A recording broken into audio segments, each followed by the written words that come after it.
sibukkan hati kita untuk mendengarkan sebagian dari firman Tuhan. Mari kita berdoa. Terima kasih Bapa, terima kasih Yesus, terima kasih Roh Kudus atas berkat yang telah Kau berikan kepada kami pada hari ini Bapa. Kami bersyukur Bapa dan sangat bersyukur Bapa atas berkat-Mu Bapa yang telah Kau berikan kepada kami Bapa. Terima kasih Bapa. Sebentar Bapa kami ingin mendengarkan sebagian dari firman-Mu Bapa. Pakai lidah mulut hamba-Mu Bapa, agar setiap benih Bapa, firman yang diucapkan Bapa melalui Engkau saja Bapa dan dapat memberkati banyak orang. Terima kasih Bapa, terima kasih Roh Kudus. Kami siap Bapa untuk mendengarkan sebagian dari firman-Mu Bapa. Hanya di dalam-Mu kami sudah berdoa dan bersyukur. Haleluya. Amin. Shalom Bapak Ibu Saudara. Bersukacita pada pagi hari ini. Amin. Judul khotbah yang saya ingin bagikan pada hari ini adalah jangan takut, percaya saja. Yang saya mau bahas pagi ini adalah apa yang membuat saudara, kadang membuat saudara dan saya ini menjauh dari Tuhan. Yaitu sebuah perasaan yang namanya khawatir. Saya ingin bertanya pada saudara semua yang Bapak di sini. Siapa yang pernah khawatir? Kita tahu bahwa kita pasti yang namanya manusia pernah merasakan yang namanya khawatir. Betul nggak Bapak Ibu Saudara semua sekalian? Dan permasalahannya adalah kekhawatiran ini seringkali menjadi pokok doa dari banyak-banyak orang yang ingin didoakan. Betul nggak? Kadang saya ingin didoakan apa? Tentang kekhawatiran masa depan, kekhawatiran untuk pekerjaan, kekhawatiran untuk bisa nggak ya bayar cicilan, kekhawatiran untuk apa lagi? Untuk bayar uang sekolah anak. Banyak macam kekhawatiran-kekhawatiran kita alami. Dan permasalahannya adalah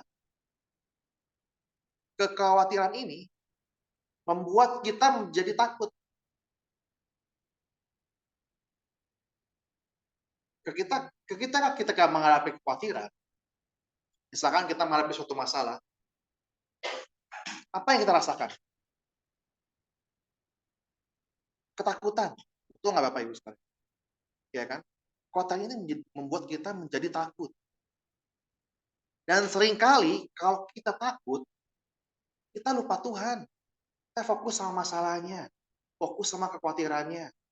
Gimana caranya supaya masalah ini bisa beres, kekhawatiran ini bisa laput dari masalah kita. Seringkali kita lupa sama Tuhan.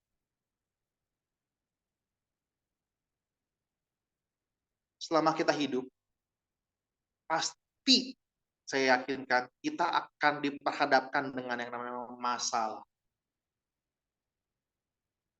Saudara dan saya, mau nggak mau, suka nggak suka, masalah itu pasti akan ada.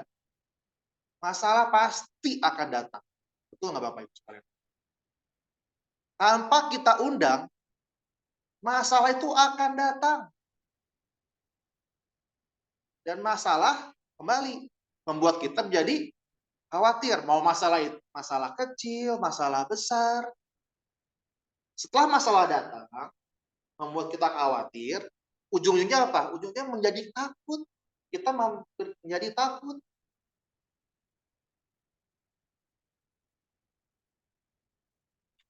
Dan masalah itu banyak macamnya. Bermacam-macam masalah yang sering kita hadapi.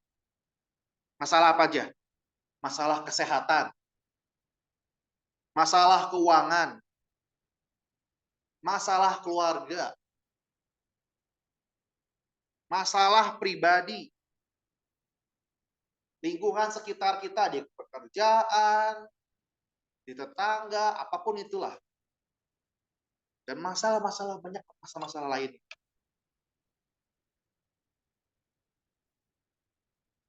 Gak ada seorang pun dalam dunia ini yang tidak pernah tidak mengalami masalah. Dan masalah ini itu nggak pandang bulu Bapak Ibu Saudara sekalian. Dia nggak lihat, nggak milih-milih nih. Mau dia kaya raya sekalipun, atau misalkan maaf ya miskin sekalipun. Dia nggak lihat itu. Mungkin kita ngelihat gitu, oh enak ya jadi orang orang kayak dia ya, kaya raya, mobilnya mewah, rumahnya mewah, punya pabrik ini, punya usaha ini, gitu ya. Kayaknya hidup dia enak banget gitu ya. Kok pengen banget gitu ya, punya hidup kayak dia gitu ya. Tapi permasalahannya, orang yang seperti ini pun mengalami yang namanya masalah.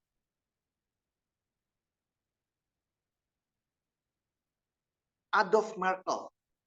Adolf Merkel adalah seorang Jerman yang dia adalah salah satu orang terkaya di Jerman.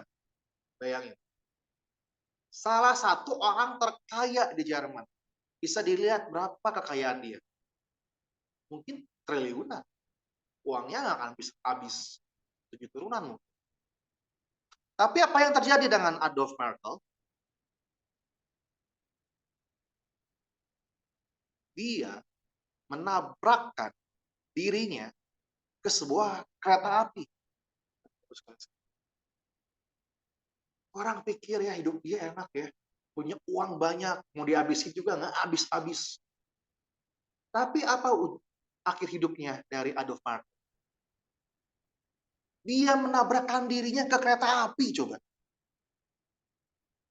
Kenapa? Karena dia depresi. Dia stres.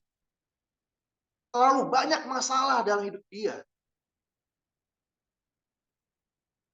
Mungkin uang nggak bisa memberikan dia kebahagiaan. Uang nggak bisa memberikan dia ketenangan. Yang dia kumpulkan selama ini, harta, kekayaan, ternyata bukan itu yang dia cari. Bukan itu yang dia pengen dapatkan dalam hidup dia. Akhirnya apa? Dia bunuh diri. Karena apa? Karena ada masalah datang. Membuat dia khawatir. Sehingga apa? Membuat dia menjadi takut. Dan akhirnya apa? Dia memutuskan untuk bunuh diri.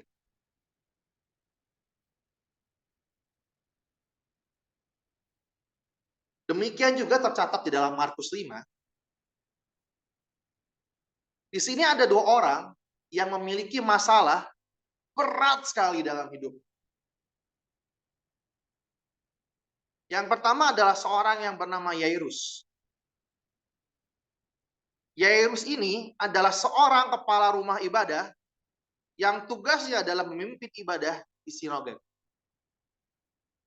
Kalau misalkan hari ini ya, Yairus itu adalah ibarat seorang gembala yang dia tugasnya mengatur, memimpin sebuah ibadah. Siapa aja yang boleh melayani di sebuah ibadah, yaitulah Yairus. Ya. Dan Yairus ini pada saat itu dia memiliki masalah yang sangat berat sekali. Apa masalahnya? Dia memiliki anak yang sedang sakit, sekarat, dan hampir mati. Kalau saat ini mungkin ya, anaknya sekarang sedang di ICU. Sedang sekarat. Mari kita baca di dalam Markus 5, ayat 21 sampai 23. Kisah ini sebelumnya, pada saat sebelum Yesus bertemu Yairus, Yesus itu baru mengusir roh jahat dari orang Gerasa, yang dia pindahkan roh jahat itu ke dalam babi-babi, sehingga babi itu masuk ke jurang, dan Yesus diusir. Ya kan, seperti itu. Lalu Yesus bertolak seberang, berbondong-bondong, karena mungkin kejadian saat itu heboh, viral, ya. Akhirnya Yesus menyeberang, dan akhirnya kita baca di dalam Markus 5 ayat 21. Perikopnya adalah Yesus membangkitkan anak Yairus dan menyembuhkan seorang perempuan yang sakit pendarah. Mari kita baca dalam Markus 5 ayat 21. Sesudah Yesus menyeberang lagi dengan perahu, orang banyak berbondong-bondong datang lalu mengerumuni dia. Sedang ia berada di tepi danau, datanglah seorang kepala rumah ibadah yang bernama Yairus. Ketika ia melihat Yesus, tersungkurlah ia di depan kakinya. dan memohon dengan sangat kepadanya. Anakku perempuan sedang sakit, hampir mati. Datanglah kiranya dan letakkanlah tanganmu atasnya, supaya ia selamat dan tetap hidup. Saya ingin kita fokus di ayat 23. Dan memohon dengan sangat kepadanya. Anakku perempuan sedang sakit hampir mati. Datanglah kiranya dan letakkanlah tanganmu atasnya, supaya ia selamat dan tetap hidup. Pada saat kejadian ini, saya percaya Yesus itu viral. Kalau zaman sekarang ya mungkin viral dia. Kenapa? Karena dia sudah membuat banyak sekali mujizat. Ya. Dan kebayang, misalkan saya seorang Yairus, di dekat rumah saya ada Yesus di tepi danau, ya. Saya pasti akan minta pertolongan sama Tuhan, ya kan? Di depan dekat rumah kita. Dan akhirnya apa? Yesus datang kepada Yesus. Begitu dia lihat Yesus, dia tersungkur. Saking beratnya beban dia nggak mau anak dia mati. Dia percaya Yesus itu dapat menyembuhkan anaknya. Dan dia punya iman bahwa Yesus, cukup engkau letakkan saja tanganmu atas anakku. Dan anakku pasti akan sembuh. Pertanyaannya Bapak Ibu sekalian semua. Apakah Yesus mau menyembuhkan anak Yairus? Mari kita baca di ayat 24. Lalu pergilah Yesus dengan orang itu. Orang banyak berbondong-bondong mengikuti dia dan berdesak-desakan di dekat. Artinya Yesus sepakat dengan Yairus. Yesus mau menyembuhkan anak Yairus. Berarti apa? Kita harus sepakat dengan Tuhan. Kita harus connected dengan Tuhan. Dan akhirnya apa? Yesus berjalan dengan Yairus menuju rumah Yairus untuk menyembuhkan anak Yairus. Tiba-tiba ketika Yairus sedang berjalan dengan Yesus, lagi dalam perjalanan, di tengah perjalanan, kita bisa pikirkan, yang bisa kebayang ya. Kan di sini ditulis ya, banyak sekali orang berbondong-bondong, mungkin ratusan, mungkin ribuan, kita nggak tahu. Ya, yang pasti di sini tulis sampai berdesak-desakan, ya kan? Ketika Yesus berjalan ke rumah Yairus dalam posisi berdesak-desak, ada satu momen yang luar biasa terjadi.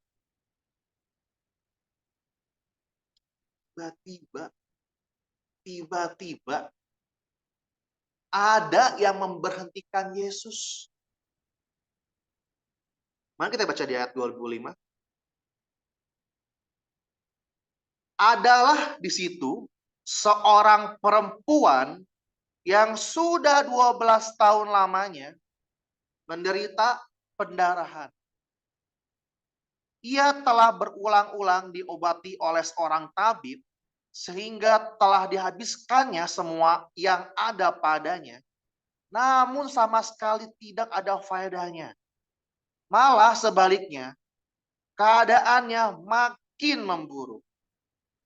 Dia sudah mendengar berita-berita tentang Yesus, maka di tengah-tengah orang banyak itu, ia mendekati Yesus dari belakang dan menjamah jubahnya. Sebab katanya, asal ku jamah saja jubahnya, aku akan sembuh. Seketika itu juga berhentilah pendarahannya dan ia merasa bahwa badannya sudah sembuh dari penyakit. Lagi on the way ke rumah Yairus, tiba-tiba Yesus berhenti. ada yang menjamah jubahnya. Dan ternyata ada seorang perempuan yang sudah pendarahan 12 tahun. Saya sih belum pernah sekalipun ngerasain pendarahan ya, mungkin hanya luka atau apa, ya kan. Tapi saya tahu istri saya kalau saat mau menstruasi itu hari pertama dia menyebalkan sekali, jujur aja. Karena saya tahu dia merasa kesakitan, ya kan, nggak enak perutnya, kram, kaku gitu. Dan itu tuh mungkin berlangsung berapa lama? Seminggu mungkin ya kalau menstruasi ya. Itu seminggu. Itu tuh udah buat perempuan-perempuan tuh merasa tersiksa mungkin. Ini kebayang 12 tahun lamanya nggak pernah berhenti-berhenti pendarahan. Dan bahkan asumsi saya ya, wanita ini adalah seorang wanita yang cukup finansialnya, secara ekonomi dia cukup ya. Dia bahkan menghabiskan seluruh kekayaan apa yang dia punya untuk berobat. Mungkin ke spesialis A, spesialis B, spesialis C, dia berobat semua. Dia cek ke tabib-tabib semua, dia datang ke dokter semua untuk berobat. Dan hasilnya malah dia lebih parah dari sebelumnya. Dan ketika dia melihat Yesus, dia mendengar Yesus ada di tempat itu. Dengan iman, dia bilang, asal ku jamah saja jubahnya, aku akan sembuh. Dan itu yang dia lakukan. Dia menarik jubah, dia jamah jubah Yesus, dan seketika itu juga Yesus merasakan ada kekuatan yang keluar dari dalam diri. Dan ketika perempuan ini menjamah jubah Yesus, seketika itu pun dia menjadi sembuh.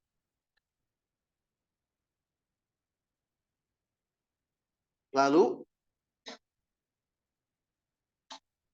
di ayat yang ke-30,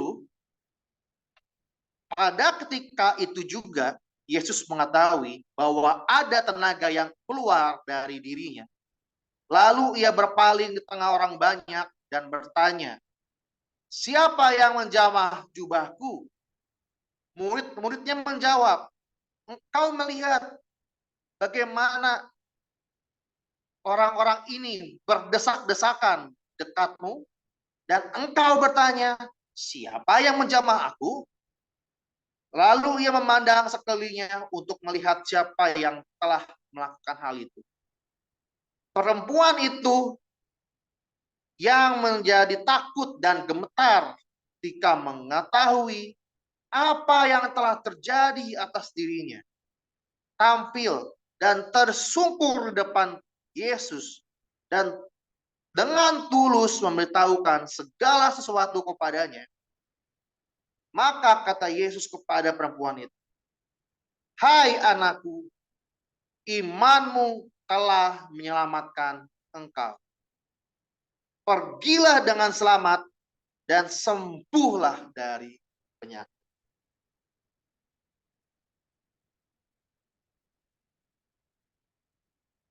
Ketika perempuan ini jamah dan dia sembuh, Yesus bertanya kepada semua orang yang dekatnya, siapa yang menjamah jubah? Ya kan? Dan anak-anak bilang, murid-murid bilang, Yesus kan lihat ini berapa banyak orang gitu loh. Ini sampai berdesak-desakan gini, itu masih nanya gitu siapa yang jamah Tuhan Yesus. Maksud Tuhan tuh begini, Yesus tuh merasakan ada kekuatan yang keluar dari dalam tubuh Yesus, dan dia merasa ini siapa sih yang bisa apa ibaratnya dengan iman yang penuh, dengan tidak sengaja Yesus pun lagi berjalan, tiba-tiba dia lihat ada mukjizat yang terjadi gitu. Yesus nanya, ini siapa sih gitu. Nah, akhirnya apa? Perempuan ini dia datang, dia tersungkur depan Yesus dan dia menceritakan semua apa yang terjadi di dalam dia dengan ketakutannya. Dan akhirnya apa Yesus lakukan? Pergilah dengan imanmu, karena imanmu menyatakan kau, dan sembuhlah. Tapi saudara,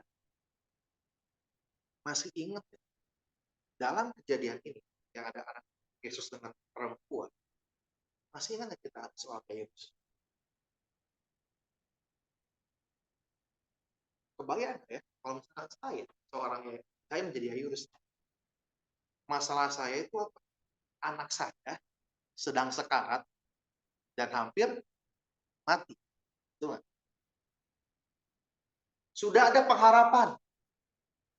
Yesus sudah berjalan dengan saya menuju rumah, dan Yesus sudah sepakat untuk menyembuhkan anak saya. Tiba-tiba lagi perjalanan terhenti dengan ada kejadian perempuan yang disembuhkan. Kira-kira bagaimana perasaan Yesus? Oke, mungkin satu sisi senang, tapi satu sisi, aduh ini gimana ya? Anakku masih sekarat nih. Harusnya cepat-cepat nih Tuhan, ya kan? Cepat-cepat sembuhin dulu lah, gitu, ya kan? Di ayat 35, ketika Yesus masih berbicara, datanglah orang dari keluarga kepala rumah ibadah itu dan berkata, anakmu sudah mati. Apa perlunya lagi engkau menyusahkan guru?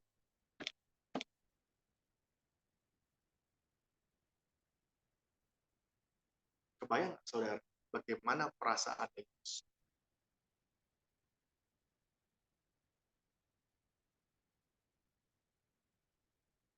Saya punya masalah, ada Yesus di depan. Datang kepada Yesus, punya pengharapan kepada Yesus, dan Yesus pun mau berjalan bersama kita, ya, untuk menyelesaikan masalah kita. Tengah perjalanan terjadi sesuatu dan dapat berita buruk bahwa anaknya sudah mati. Kebayang saat itu, ketika Yairus mendengar berita itu, bagaimana kondisi Yairus? Pasti sangat down, pasti mungkin nangis, ya kan, terseduh-seduh, ini gimana kok Tuhan begini ya? Kan Tuhan tadi udah kita mau ke rumah, mau disembuhin anak saya. Tetapi kok ini ada terjadi sesuatu yang ngedelay, bahkan akhirnya anak saya sekarang sudah meninggal.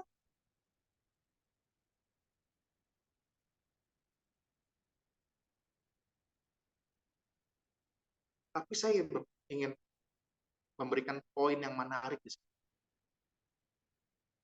Mari kita baca di ayat ke-37. Ketika di ayat 36, di ayat ke-35, ketika diberitakan anakmu sudah mati, apa perlunya lagi engkau menyusahkan guru?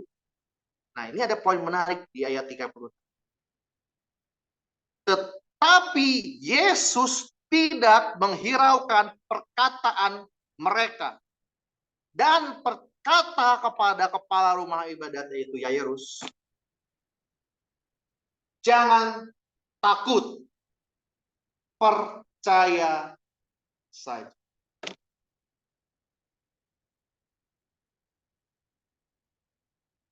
Yesus tidak, di ayat 36, Yesus tidak menghiraukan berita-berita negatif.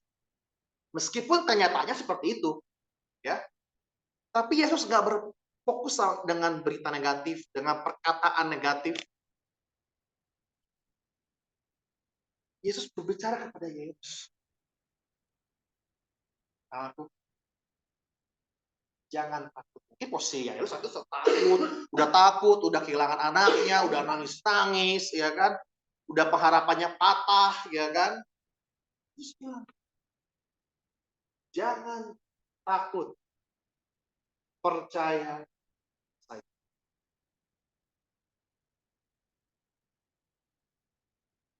Luar biasa. Saya ingin minta tolong, saya ingin buka rumah sedikit ya. Yos.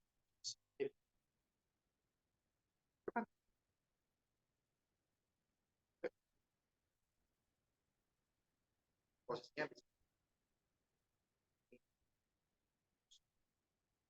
ibaratnya begini ya, saudara-saudara kalian. Ini saya Yairus. Saya Yairus. Anggaplah ini warga saya yang bilang, anak kamu sudah mati. Oke? Anak kamu sudah mati. Nah, ini Yesus.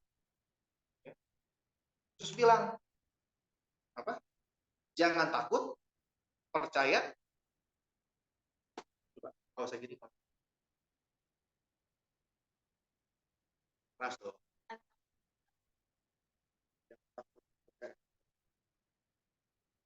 Ngomong anak kamu.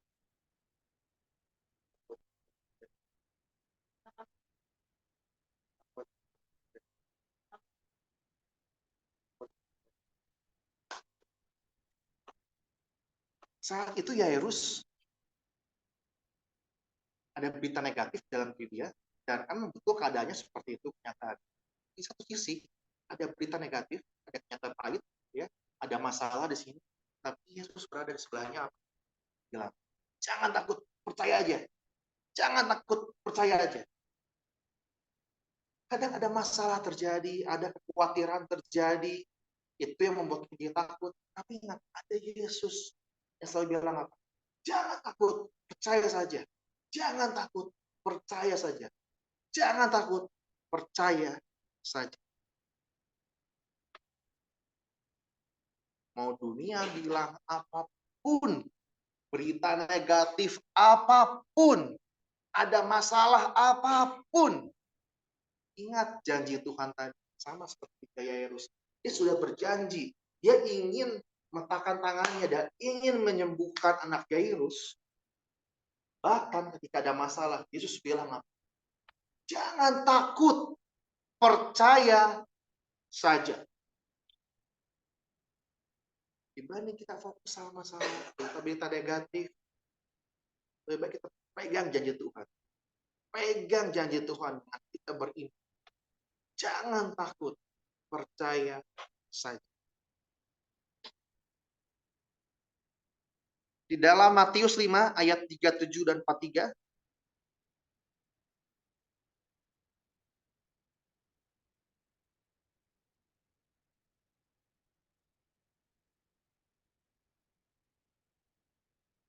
Lalu Yesus tidak memperbolehkan seorang pun ikut serta, kecuali Petrus, Yakobus, dan Yohanes serta Yakobus.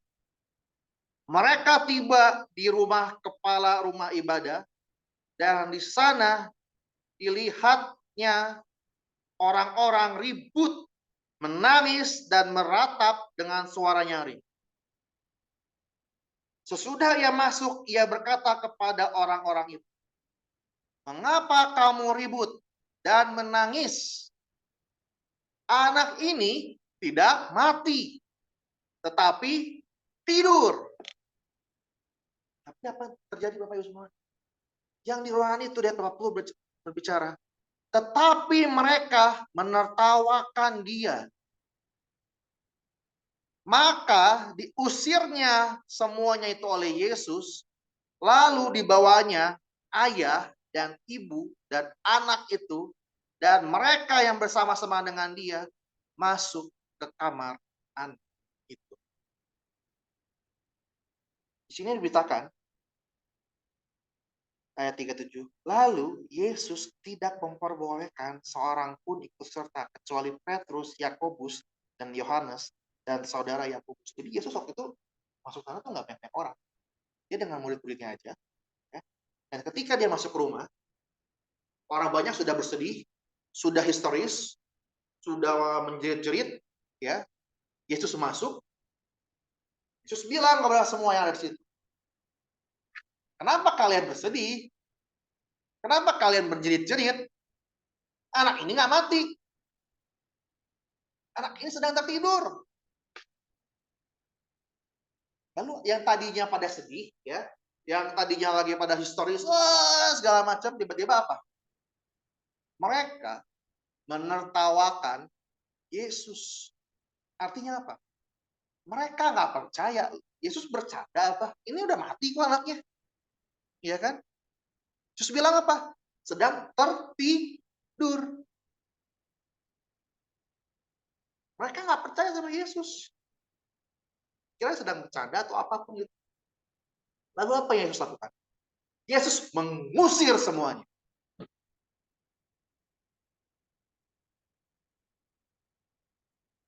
Akhirnya dia bersama dengan murid-muridnya dan dua orang tuanya masuk kamar itu, ya. Lalu dia ayat 41, lalu dipegangnya tangan anak itu, katanya, talitakum, yang berarti, hai anak, aku berkata kepadamu, bangunlah. Seketika itu juga anak itu bangkit berdiri dan berjalan. Sebab umurnya sudah 12 tahun, semua orang yang hadir sangat takjub.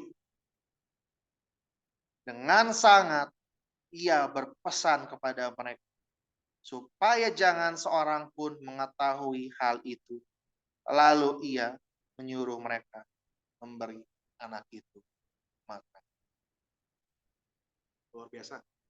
Yesus hanya mengajak orang yang percaya pada dia, ya, dia masuk ke kamar itu. Dan apa yang terjadi? Mujizat terjadi karena ada orang percaya. Anak itu bangkit dari kematian, ya. Ada sukacita, damai sejahtera. Karena Yesus sudah bicara.